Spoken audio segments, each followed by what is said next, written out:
you will always find that English language Palestinian spokesperson who knows how to speak in sort of campus lingo about Palestinians and drive that agenda and that framing. We are an artificial implant from elsewhere by nefarious outside forces that are very, very powerful. The British Empire, the Czarist Empire, the German Empire, the American Empire, the French Empire. And it's always a different imperial project. Always in each generation. different, to the point where in 1948, the Egyptian declaration of war in the Egyptian parliament is a declaration of war against us for being communists. Shalom and welcome to State of a Nation. I'm Eylon Levy. The October 7th massacre didn't happen in a vacuum.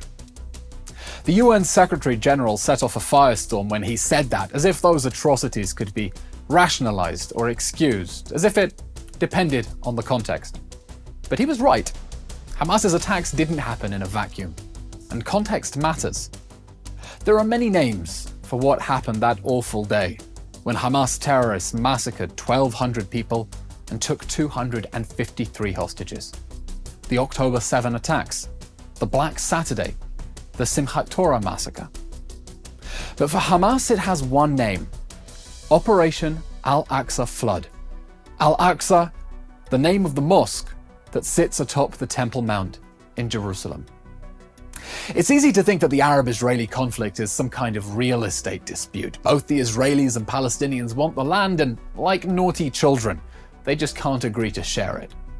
But this is a conflict about land plus religion, land plus nationalism, land plus history, and that means it's a conflict about narrative.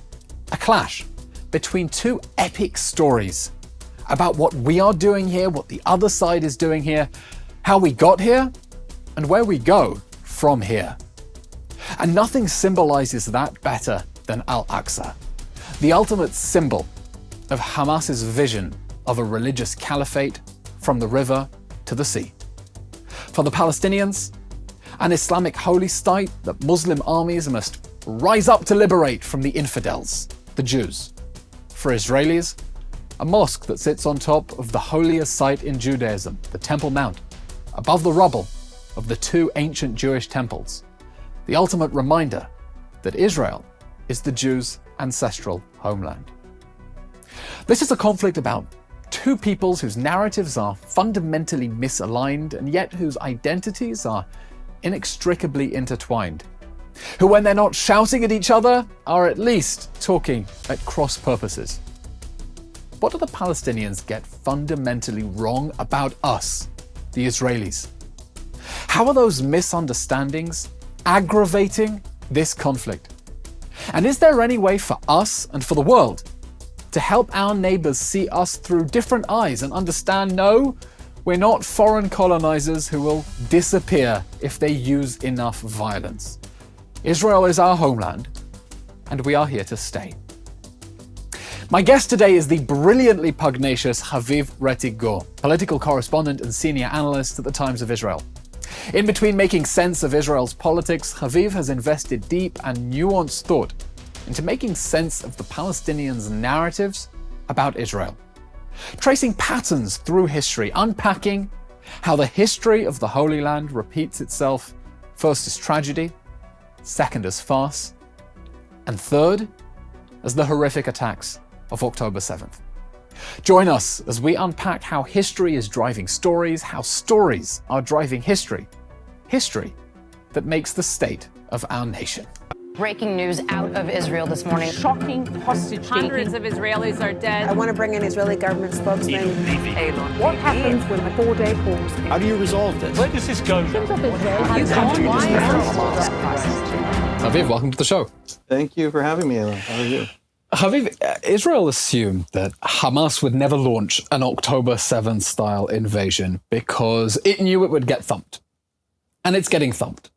And still polls show that a majority of Palestinians think it was the correct decision for Hamas to launch the October 7th attacks, despite everything that's been happening. What can they see? What do they think they can see that we don't? There is a shallow answer and a deeper answer. The shallow answer is, well, the shallowest answer is a desire to to cause as much damage to Israel as possible, a desire rooted in decades of conflict. But the next level down is that it's a classic guerrilla war. In a guerrilla war, the guerrilla forces attack the enemy, often the enemy's civilians, and then hide behind their own civilians. This is the classic move. We saw this in Vietnam, in Algeria, in just about everywhere where you have a guerrilla war. And guerrilla war has not yet been seen among many Palestinians. Incidentally, in the West Bank, support for the October 7 massacre is much higher than in Gaza. Because they're not paying the price for it in the those same way. who understand the price have a much lower sense of how great an idea it was. Support for Hamas surviving the war is vastly higher in the West Bank than it is among Gazans, where it is not even a plurality. It is something, I forget the exact numbers, between 15 and 20% actually want Hamas to rule Gaza at the day after the war. These are Palestinian pollsters polling Palestinians with the cooperation of international polling firms, very reliable polls. So Gazans do not share that view, but those Palestinians who do share that view think that they're actually engaged in a guerrilla war. But then there's the truly deep level. Societies are always operating on multiple levels. People, ordinary people, think in many different layers. And I think that the deepest layer is how Palestinians see us. And what is that, sir? Because, for Jews in the land of Israel, we have a very clear story that we tell ourselves about returning home to our ancestral land after 2,000 years. But that's not the story that they're telling about us. Right. They have a story well over a century in the making, in which the experience of Arabs in this land, when this was still the Ottoman Empire, and the Arab elites here saw themselves as Ottomans. And when they saw the earliest Zionist immigrants in the 1880s and 1890s, their concern was for the Ottoman Empire, not so much for themselves. And they were writing and they wrote letters, and they had letters exchanged with the Ottoman government in Constantinople. It wasn't yet called Istanbul. And the main concern they had was a sense that has never really left them, that we are something other than what we feel or claim we are. So, for example, who are the first Zionist immigrants to this land? Who are the first Jews in the modern era to, in any appreciable numbers, come to the land of Israel? The simple answer is they're refugees. They are fleeing the massive uptick in pogroms and massacres of Jews that follows the assassination of the Tsar in 1881. Our story basically is that roughly beginning in about 1880, Europe spends about 6 decades becoming uninhabitable to Jews. Everybody knows about the Holocaust, but people don't really They forget it was the culmination of a much broader process of... Exactly, where Jews are kicked out of universities in Romania. In 1882, the son of the assassinated Tsar passes what are called the May laws, anti-Semitic laws that further restrict Jewish lives. And you suddenly see Jews lining up at the Ottoman embassy in Odessa, in present-day Ukraine, Russian-speaking Jews lining up at the embassy to get permission to enter the Ottoman Empire, to move to what is then Ottoman Palestine. Not all of it is called Palestine at the time. Some of it is part of the province of Beirut. Anything north of what is today Netanya basically is part of Beirut. But nevertheless, they are lining up to go to the land of Israel. And in the land of Israel, Palestinian Arabs of this land, are writing letters talking about those Jews not as refugees fleeing the murderers of the pogromists of southern Russia. They talk about us as agents of Tsarist Russia. The same Tsarist Russia they're fleeing from. We are agents of the Tsar. Now, that is not as silly as it sounds. It is literally the exact opposite of the Jewish experience, but it's not silly if you are them. Why? It sounds fairly daft to me from the distance of history. Yes, it sounds ridiculous to us now. It sounded ridiculous to the immigrants then. But if you are an Ottoman, your great archenemy is the Tsarist Russian Empire. The Russian Empire, if we're going to start our Zionist history in 1881, 3 years earlier, a war ended between the Ottomans and the Russians, in which the Russians conquered a significant portion of the Balkans from the Ottomans. It was something like the fourth war in 80 years between the Ottomans and the Russians. The Russians are constantly eating away at the Ottomans. They are the Crimean War, is a Russian-Ottoman war. They are the major threat. And there's also a treaty between the Russian Empire and the Ottoman Empire, and between the Ottoman Empire and most major powers in Europe, called the capitulations. The capitulations are a series of treaties the Ottomans sign with Western powers, essentially to bring Western commerce into a very impoverished Ottoman Empire.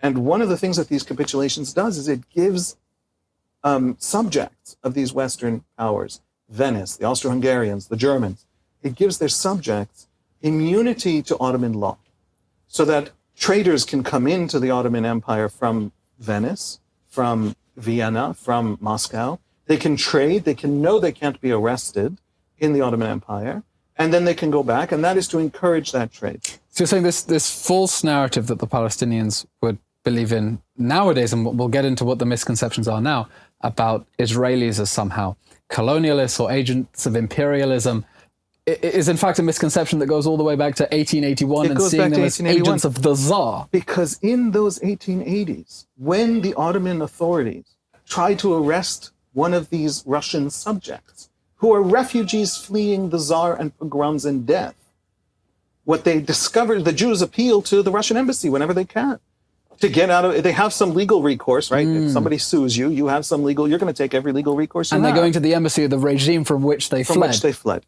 To the Arab experience of that period, there is a case. It looks that way. It smells that way. The fact that it isn't the actual driving force bringing those Jews in is secondary to how it looks on the ground to Arabs living in the land at the time. And how do you see that pattern then recurring and evolving and morphing and undergoing that metamorphosis until what we have today? In every generation, there is another explanation for the new wave. When the Zionist Jews are trying to figure out whether the Technion, our greatest technical school today, our MIT in Haifa, but in the 1920s, as it is being established, there's a big debate whether we should teach Hebrew or German at the Technion. Those who say we have to teach in German are pointing out a very simple thing. You cannot do quantum physics in Hebrew in the 1920s. Hebrew is a rich and evocative language. It's a language more and more being spoken on the streets of this new community, but it nevertheless doesn't know how to do quantum physics. And so we have to speak German in the Technion. Palestinian Arab press, liberated in the 1910s, essentially by the fall of the Ottoman censorship, and so then we really have a real rich discourse on Palestinian media. Palestinian Arab press interprets and talks about that intra-Jewish fight over whether to teach quantum physics in German or real quick develop quantum physics in Hebrew so we can teach in Hebrew. How do they see that? As a contest between German imperial identity, affinity, affiliation of these Jews, and because there was such a large Yeki elite among the Jews, or in fact, whether we have this Hebrew nationalism that is trying to express itself. You fast forward to the later 1920s, the San Remo conference where the League of Nations convenes and tries to think about, and really begins to seriously propose giving the Jews significant part of the land to found their national home. Say the Palestinians, we weren't there. We were not invited to the San Remo conference. So it looks like Western imperialism to us. You fast forward to British control, which begins in World War I when the British take the land from the Ottomans. It begins in 1917. The Mandate is instituted in the early 20s. And right up until 1939, the British Empire officially supports Zionism and supports the Zionist cause. And so they begin to think that Zionism is, in fact, the long arm of British imperialism. And that, in a nutshell, really is the core misconception you're saying about how the Palestinians fail to understand us, that essentially they are... What are we? How do we fit in their minds? We are always the long arm of something else. And it's always a different imperial project. Always in each generation. Different, to the point where in 1948, the Egyptian declaration of war in the Egyptian parliament is a declaration of war against us for being communists. The Soviets are arming us in 48. We're under an American arms embargo in 48. Yes. Truman recognized Israel, but then didn't give it the guns to fight the war. And so Stalin gives the order directly from Stalin to the Czechs to supply weapons. And there are all these kibbutzim, and the kibbutzim are the elites, and you have all these, the Socialist Party, Mapai, is in power. And so the Egyptian prime minister in the Egyptian parliament, gives the argument for declaring war against the new state of Israel. And he says it is this, he talks about the kibbutzim, he says it's this communist plant in the region, And so the official declaration of war includes the sentence that it's a declaration of war against atheism and nihilism, by which they mean communism. 8 years later, by the 56 war, the Soviets have built the Egyptians their new army. There's the pivot is immediate. But in 48, we're Soviet satellite. And if we pivot now to 2024, they see us as being the long arm of... In one sentence, the rest of the narrative is we then have an alliance with the French, which supplies us with our weapons right up until basically after the 67 war. And then beginning in 1970, a very close and long-standing alliance with the United States. And for them, until today... So what is the core misunderstanding then that unleashed October 7th? So it has multiple layers. But the first layer is that we are an artificial implant from elsewhere by nefarious outside forces that are very, very powerful. The British Empire, the Czarist Empire, the German Empire, the American Empire, the French Empire, we are part of colonialism, we are part of imperialism, we are a project of these foreign powers. And you can see it because there's never not been a relationship between Zionism and various forces in the world. Now, the tragedy here is that there is a strategy that flows from that analysis of us. If I actually am an American plant of a little colonialist project here, well, we know how to get rid of colonialist projects. How do we get rid of colonialist projects? We get rid of them the way the National Liberation Front of Algeria got rid of the French Algeria, got rid of the French European colonization of Algeria. Total violence, including against civilians, put unrelenting pressure until they pack up and the Pieds Noirs leave. And then the Pieds Noirs leave. And so that was, in 1962, the FLN of Algeria kick out the French in that way. Whole cities empty out. I mean, 1 million people get on a boat. And within 18 months, the Palestinians found the PLO, the Palestine Liberation Organization. Directly inspired by the Algerian resistance against the French. And it's a deep connection to the point where Yasser Arafat, who quickly takes control of the PLO shortly after its founding, Yasser Arafat gives a speech at the UN General Assembly in 1974, famous speech, which argues that Zionism is in fact colonialism. And he is introduced to the podium by the president of the General Assembly at the time, who is the president of Algeria. In 1988, when Yasser Arafat gets up to declare independence, a national independent state of Palestine, he does it in Algiers. And all of that is a message from deep within this Palestinian national movement that in the 60s becomes modeled on the FLN, that we're going to kick out the Jews the way... And that's fascinating because I remember watching one of the interviews with the Hamas leader immediately after October 7th, where he speaks about, no nation will be, liberated without sacrifices and martyrs. And he invokes specifically Algeria and Vietnam, that conception that the Jews are somehow this foreign implant. And, Right. if you buy into the Palestinian narrative about Israel being this artificial implant in the Middle East, their strategy makes a lot of sense because colonial movements have ended in one of two ways, okay? Either incredible violent pressure on the colonists to get up and leave, as in Algeria, or the end of the colonial movements that led to modern-day Australia, United States, Canada. So natives were effectively wiped out, and that is what they fear that we are trying to do to them. And so I wonder, given the nature of this misunderstanding and how much misery it has brought them by failing to understand what Israel is really about and clinging to this false paradigm that has trapped us in this recurring conflict. Why do you think they cling to this narrative instead of saying, okay, clearly we've misunderstood the Israelis, let's course correct and move on? That's a fundamental question. It is absolutely crucial for me that when we ask, why do Palestinians see us in ways that are so patently not what we are, not our historical experience in the most basic sense, that we do it with tremendous empathy, not sympathy, but just literally the steel man the argument. In other words, why does it make sense to them? They are thoughtful, serious, intelligent people who know us as well. They probably know us as well as we know them, which is to say, not that well, but they're not stupid about it. There is in their history a reason, a good, deep, profound reason. why would they think of us as something that can be essentially willed away through sheer willpower and resilience? First of all, there are those models, French Algeria, and there are several other models that they've used. French Algeria comes in the 60s. The first time we hear them talking about colonialism is already in the 30s. In other words, it's already a serious intellectual point. Imperialism is even earlier with the British and with the Germans. And so there's this discourse that says that we are something foreign that came in. That at each step, if you really listen to the Palestinian discussion of their own history and teaching of their own history, it feels that way in a profound way. I'll give you an example. The Great Arab Revolt of 36 to 39.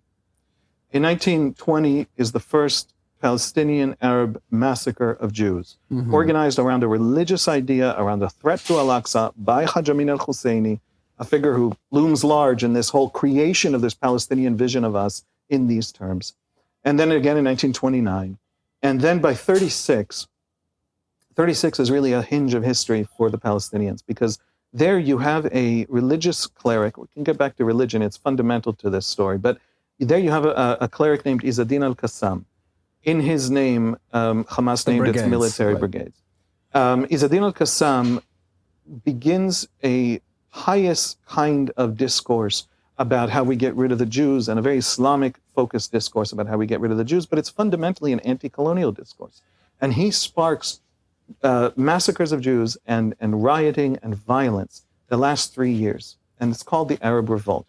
Palestinians almost have no books written in Arabic about this event. And it's a fascinating event because, and they don't want to talk about it, but it's a fascinating event because it's the moment in which the Palestinians declare a war on the British Empire out of this vision that Zionism is an arm of the British Empire, and lacking the British Empire will collapse. It is identical to the Palestinians who today tell us, to our faces, routinely, that if the Americans stopped supporting us, we'd collapse. And so they actually declare that war on the British Empire. The British surge forces, as they call it now in America, surge forces to Palestine to deal with this rebellion against the empire. They crush the revolt, sometimes rather brutally. Probably, I have to look up the number, but something in the order of 10% of military age, fighting age men are either expelled or killed. 10%? In the Palestinian population. They are disarmed to a significant extent.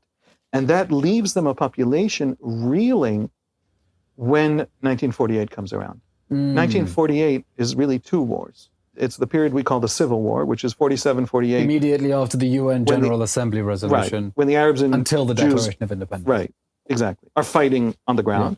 And then after May 48... The international invasion of the Arab invasion.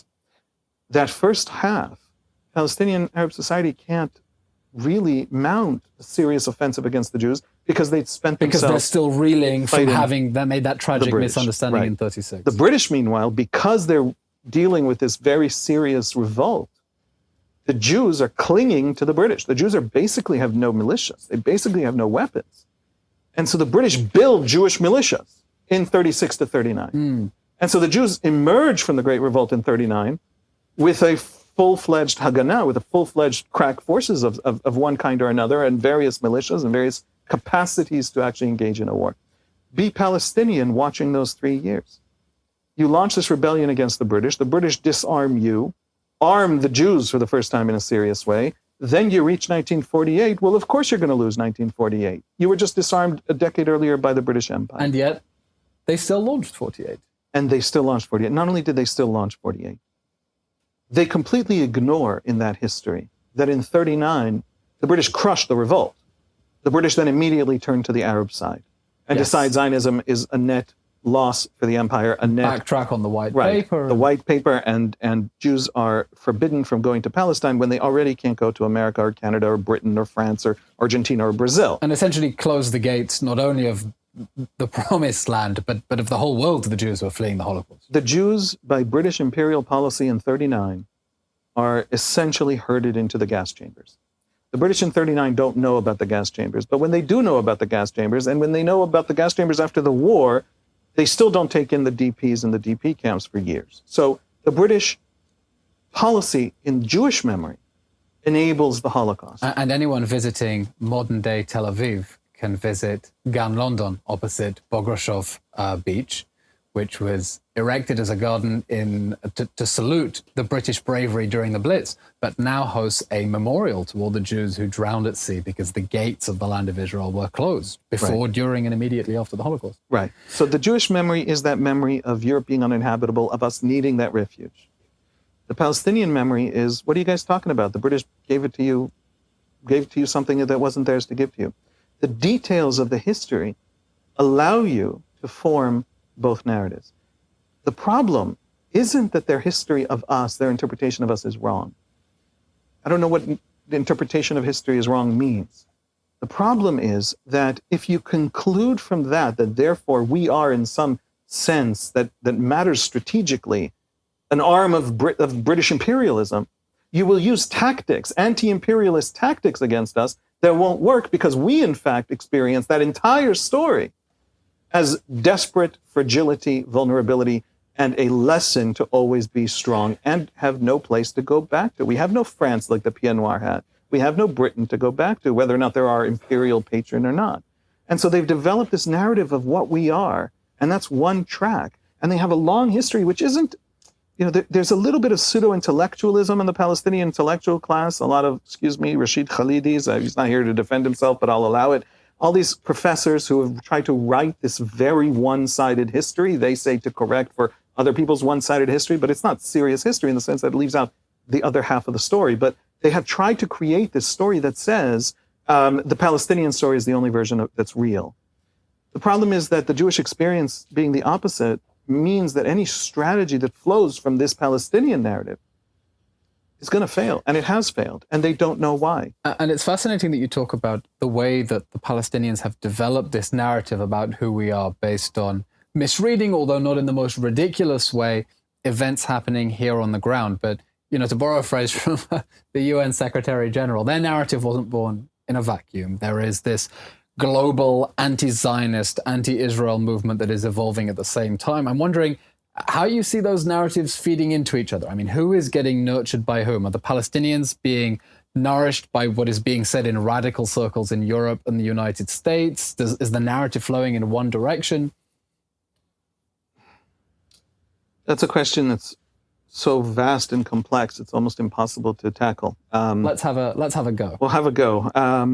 I suspect that there is my experience with Palestinian society, and I've tried to get as much experience as I can, is that there's a thin veneer of elites who are who discourse very closely with Western ideological discourses of that kind, very influenced by it, try constantly for decades in various ways to take the Palestinian experience, frame it in Western elite discourse terms, as a way of mobilizing elite public opinion and of belonging to that global elite. And how elite. genuinely is that connected to the narrative? But I think that that's a shallow thing for Palestinians writ large. I think Palestinians, ordinary Palestinians, most Palestinians, including ultimately the elites, are much more plugged into Muslim world discourse and Muslim world impulses and ideas and ways of framing the Jews than that Western stuff, which is what all the journalists in the West sort of are keyed into.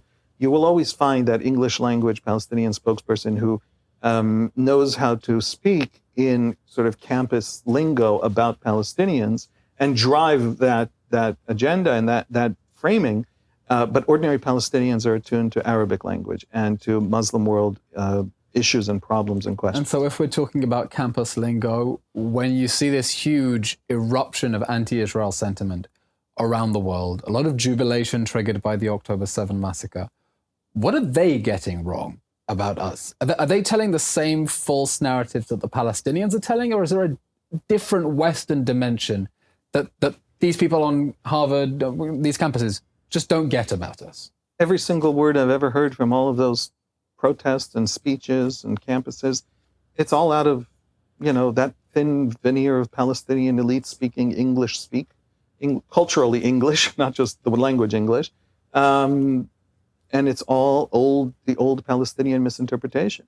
It is just literally 1960. They all read Frantz Fanon's Wretched of the Earth. He's a doctor who volunteers with the FLN in Algeria, frames the decolonization discourse in a particular way, and that really expands decolonization as a discourse in Western academia and the Western left. And they're all spouting that stuff. In other words, it's not even interesting. But it's fascinating then that Israel has become this sort of bogeyman of the decolonization movement. And Palestinians, Hamas, have become idols of the decolonization movement. Because one of the points that I make that really gets under the skins of a lot of these people is that Zionism is perhaps the most successful anti-colonial movement in the world. The Jewish people are the only people who are able to rise up out of the rubble of empire and claim sovereign dignity and equality and independence in their ancestral homeland. We should be the poster boys of the decolonization movement, and they don't see it that way. And I wonder, why do you think that point really gets under their skins, and why can they not connect to that narrative?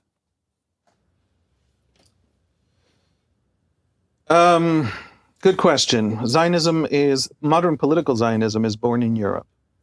Modern political Zionism used anything it could grab hold of. It used empires, it used friends, it used enemies sometimes. And one of my favorite anecdotes on that, when you say the Palestinians see the Zionists as being these imperialists, is that at the first Zionist Congress, all the shtetl Jews who arrived in Basel for the first Zionist Congress, Herzl told them all to wear suits. Full white tie, because he said, we need to fake it till we make it and convince these Europeans and the aristocrats and the nobility that we're from them and we mean business, and we need to convince them to take us seriously. And that was so successful that they managed to trick the Palestinians as well into believing the same bluff. They managed to, I think, trick later Palestinian intellectuals into thinking of them that way, because also it's convenient to think about them that way. Look, it's if you're Palestinian, okay, and you are watching the Zionist immigration, what do you hope the Zionists are? What would be the most useful thing for them to be? The sort of thing that might, one day, under enough pressure, pack up and leave. Pack up and leave. What if they are actually a nation of refugees? And what if, as the numbers tick up, their actual plight is more and more desperate? And what if the world has closed its doors? In 1921, America passes the Emergency Quota Act. I think 120,000 Jews land in New York Harbor that single year. And I think about 1,000 a year, maybe, are coming to the land of Israel. 95% of the Jews, of the 3 million or so Jews who leave Europe between 1880 and 1920, go to the West. Yep. And 5%, less than 5%, I don't think it hits 2%. There's a good estimate of about 50,000. Some people say maybe it's a good investment for those who did. It was a good investment. They got real estate in Tel Aviv.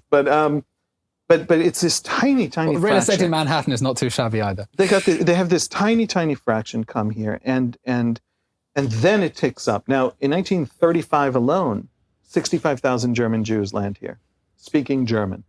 Well, I'll give you a hint why, right? They're fleeing Nazism. And so the Jews are getting more and more desperate. Those Jews in 1920, why does the U.S. Congress pass the Emergency Quota Act, starting to massively rein in Jewish entry, and 1924, an even stricter Quota Act, to the point where it goes from 100 and something thousand down to about 3,000 a year. It does so because of the Russian Civil War. The Russian Civil War from 1918 to 21, after the Bolshevik Revolution, is a three-way war in which just about every one of the armies in that war, the White Russians, the Red Russians, the Ukrainian nationalists, massacre Jews en masse when they come across the villages of Jews. And so there are estimates that go as high as 150,000 Jews killed in those 3 years. Europe is becoming less and less tolerant. We Jews, have completely forgotten this history. Because it's been so overshadowed by the so much greater tragedies and trauma that came in just the years after it. Right. And so they don't see that history because we don't talk about it. We talk about that immigration as this idealistic immigration, nationalist immigration, that they're all also refugees. Because we put a positive gloss on what was Jewish people fleeing for their lives. Absolutely. And that's how those immigrants talked about themselves once they got here. But they would not have come if they were not refugees. And so we don't have that. They don't hear us saying what our real story is. Haviv, when we think about the day after Hamas, and I wish it were next week, unfortunately, this is going to take time. One of the things we're talking about is de-radicalization. The need to make sure that the next generation in Gaza are not brought up on a diet of jihad and martyrdom. And part of that de-radicalization is going to have to be fixing the pernicious and dangerous narratives that they've been telling, that have been fueling this conflict. Do you see any prospect for challenging this underlying narrative and making the Palestinians perhaps see us in a different light? Hamas is everything that we've said until now is true of Hamas. But Hamas adds another layer that isn't true of the more nationalist layers, and that's the religious layer. And if you can't answer the religious layer, you can't de-radicalize Gaza. And the religious layer... Because they're not thinking in the secular terms and frames of reference. They have a much longer arc of history, and they have another problem that others don't have. If you're not thinking in the religious layer, I'm trying to think of how to take a very big thing and say it very briefly. For the last century and a half, a great number of Muslim intellectuals and thinkers have been asking this massive, overpowering question. What, in God's name, happened to us? Why does Islam look the way it looks now? Islam was the height of power, the height of prosperity, the height of science. And then 400 years later, it lags behind everybody. What happened? And they answer that question in many different ways. And some of these answers actually talk about Western institutions, the modern state established at Westphalia, things like that. If we have those things, we will get our mojo back. And that produces Arab nationalist movements, or at least the intellectual underpinnings of them, for example. But there's an entire branch of answers to that huge, enormous question that says that what happened to us was that we have grown far from our God and far from our God's plan. One of the founding ideas of Islam, because the earliest Muslim experience is this unbelievable, astonishing expansion. Muhammad in his lifetime, the Prophet himself, is a conquering emperor. And Muslims didn't know how to explain their own massive military success. And so there is a discourse... Other than an appeal to the divine. Yes, it's one of the proofs in Muslim history and discourse. There are more spiritual proofs. There are proofs about the poetry of the Quran being too beautiful to not be divine. There's other ways of talking about it. By the way, this kind of how we prove our religion, it's very common in medieval Judaism and in medieval Christianity. In Islam, one of the great proofs is that conquest, that worldly power is a reflection of that closeness to God's plan for history, of how much we and God fit each other. And if that's true, then what does weakness mean? What does weakness in politics, weakness economically, weakness in scientific development, what does that say about us? It says about us at the most fundamental level, we and our God are not close. We are not intimately connected to God's plan. Divine grace is not upon us because of something we're doing wrong. And therefore, the success of Israel induces a very deep religious crisis of faith, you're saying? It is a theological problem. It creates an impulse to a kind of pre-modern piety that seeks a return into God's grace, which will solve our geopolitical problem. The problem of Israel is both that Islam is shown to be weak facing Israel in a way that it's not shown to be weak facing the great empires.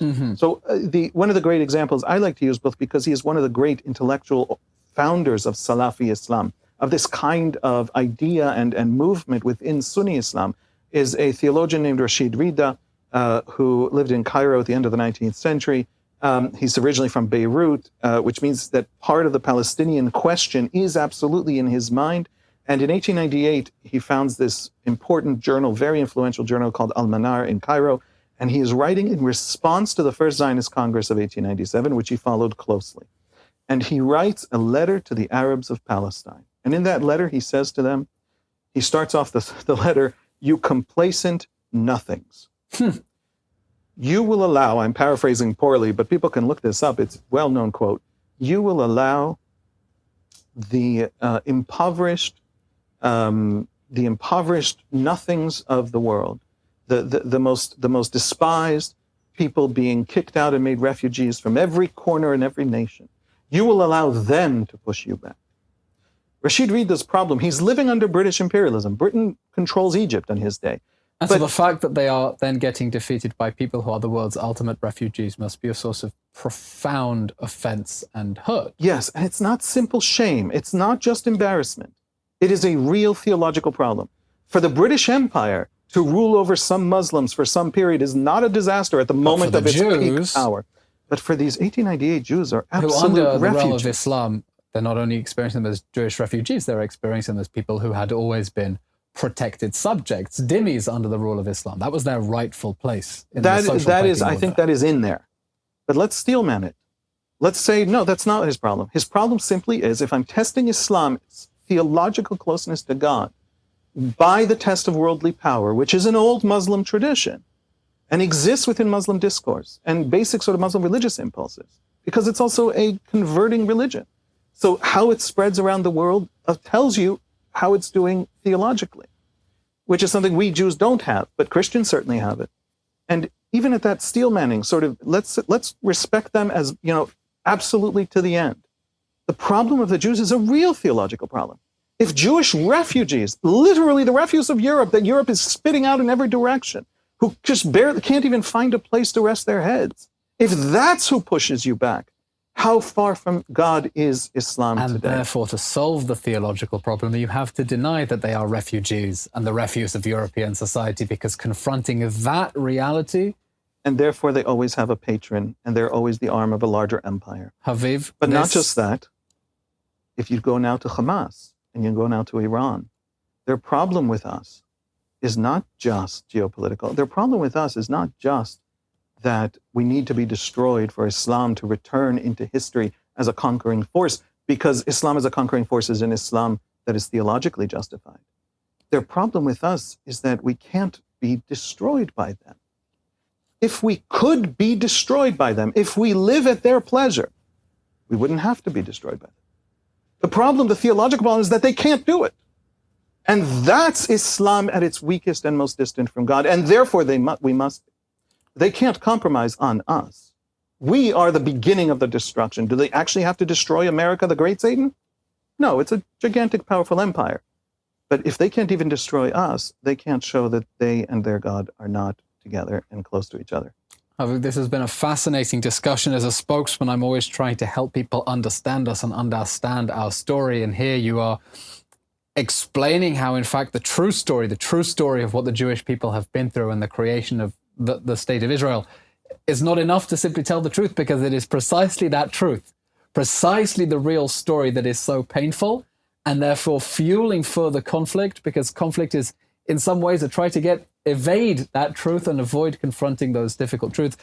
However, and yet we are seeing the trend within the Middle East has been towards normalization with Israel. The UAE, Bahrain, Morocco, Saudi Arabia, we hope, have been shifting towards making that great reconciliation with Israel. Why are they able to do it? To my view, this is why at the beginning of the Abraham Accords, I thought, well, we have an enemy, they have an enemy, it's the same enemy, let's be friends. But then the Emiratis didn't just make normalization with us, they actually made peace and invited Israelis and respected Israelis and wanted Israelis and the world to see that they have a deep respect for Israel. And I have begun to talk to people involved in this peace with the Emiratis, including Emiratis. And the sense that we're getting is that there's something very profound happening here. And it's not about Israel. Absolutely, they want Israel as an ally against Iran. Israel's eager for them to be an ally against Iran. Sometimes these shifts that are happening around us don't necessarily have anything to do with us. It's a deep religious argument with the Saudis and the Emiratis and the Bahrainis and the conservative Sunni governments generally, the Jordanians, the Moroccans. They are vastly more scared of this vision of Islam as dependent on real world geopolitical triumph. They're more scared of that radicalism than they are of anything we represent. They think, to put it crudely, an Islam that measures its closeness to God and theological justification by whether or not it can eradicate the Jews is the most pathetic and weak version of Islam there can be.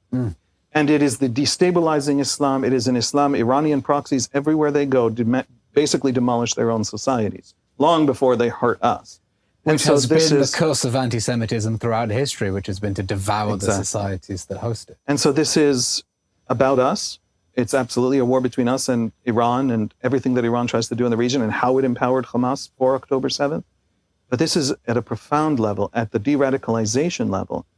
This is about a war for what Islam means and how Islam comes into its own and becomes a more serious agent in history again and takes its place, gets its mojo back.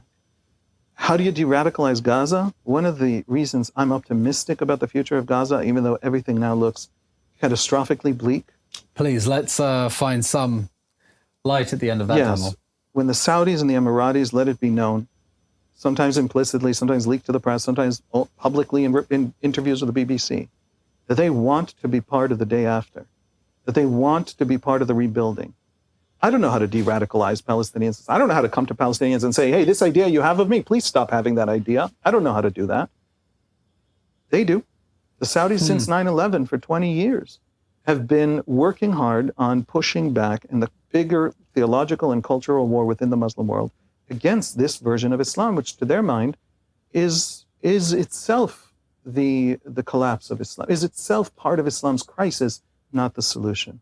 And they want to come into Gaza and help fix that thing about Gaza that will forever destroy Gaza, no matter what happens with this war. If Hamas is still around, Hamas will destroy Gaza again in one way or another. And that definitely gives reason for optimism to think that it's not that once Hamas goes, suddenly there is a vacuum that nothing can fill. There is, in fact, an alternative vision, an alternative ideology, one that has enjoyed a measure of de-radicalization that might be able to enter the vacuum and shift us in a more peaceful direction. Inshallah. Okay. Haviv Rettig Gur, thank you very much. Thank you. And thank you very much for joining us. Please subscribe on YouTube or wherever you get your podcasts, and we'll continue having more fascinating discussions getting behind the scenes and between the headlines. Thank you very much.